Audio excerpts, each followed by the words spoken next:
وہ جہالت میں عورتیں کیسے باہر نکلا کرتی تھی کہ عورت کیا کرتی؟ ہار سنگار پہنتی. ذل مرۃ کانت تلبس درع من اللؤلؤ غیر مخیط الجانبین. عورت کیا کرتی؟ ہار سنگار پہنتی، ایسے ہار اور ایسا لباس پہنتی جو ادھر سے سلا ہوا نہیں ہوتا تھا، ادھر سے سلا ہوا نہیں ہوتا تھا، دونوں جانب سے کھلا لباس ہوتا تھا. ایسا گھٹیا اور شارٹ لباس پہن کی عورتیں اسلام کے آنے سے قبل بازاروں کی زینت تھیں. عورتیں منڈیوں کی زینت تھیں.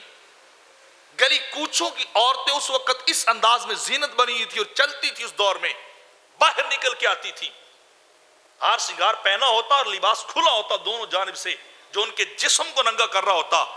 تمشی وسط الطریق، اور چلتی کہاں تھی؟ راستے کے درمیان میں، راستے کے وسط الطریق درمیان میں چلتی تھی.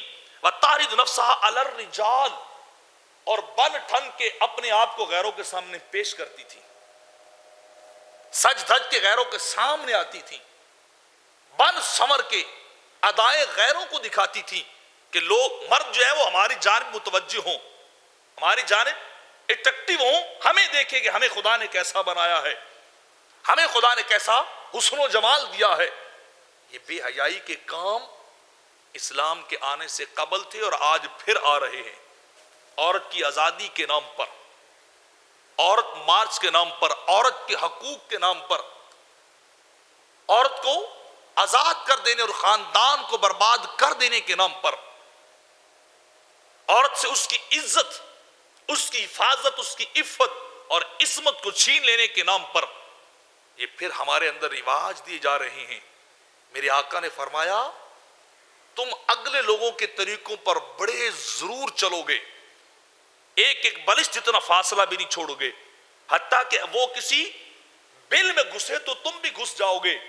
لیکن ایسا نہ کرنا، بچ جانا، اپنے آپ کو بچا کے رکھنا، غیروں کے پیچھے نہ چلنا، جاہلوں کے پیچھے نہ چلنا، بے حیاؤں کے پیچھے نہ چلنا، زانیوں کے پیچھے نہ چلنا، گندے لوگوں کے پیچھے نہ چلنا، غلط رسم و رواج کو اپنے اندر ترویج نہ دینا، بلکہ تم بچ جانا ایسے کاموں سے. میرے آقا نے ہمیں ہر چیز بتائی کھول کھول کے، یہ چیزیں تمہارے سامنے پیش آئیں گی، اس وقت بچو گے تو تمہیں تمہارا دین اور اسلام بچائے گا. تمہاری نجات تمہارے دین کی پیروی میں ہے، شریعت محمدیہ کی پیروی میں ہے، خدا کے احکامات کی پیروی میں ہے تمہاری نجات.